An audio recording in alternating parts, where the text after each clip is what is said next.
আজকে যে আমি তোমাদের সামনে ভাই দাঁড়াই রয়েছি, টোটালটাই আমি একটা সংজ্ঞা বলি, আমার সংগঠনের সংজ্ঞা, যে জীবনের সকল সম্ভাবনাকে উপেক্ষা করে রাষ্ট্রের তরে নিজেকে বিলিয়ে দিতে শিখিয়েছে যে অনুভূতি, সে অনুভূতিটুকুর নাম বাংলাদেশ জাতীয়তাবাদী ছাত্রদল।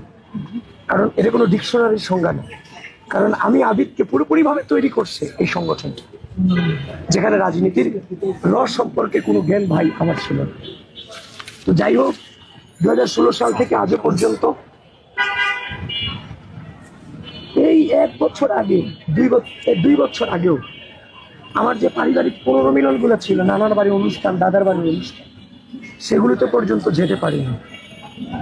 গেলে বলতো, কি করো জীবনে, কি কোনোদিন আইবো, বিদেশ চলে যা, কোনো জায়গায় গিয়ে চাকরি কর, কিছু হবে না তাদেরকে দিয়ে।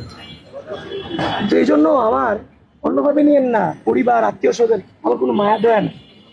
কারণ কুশল মোমেন্টে যখন আপনার মাথায় হাত বুলানোর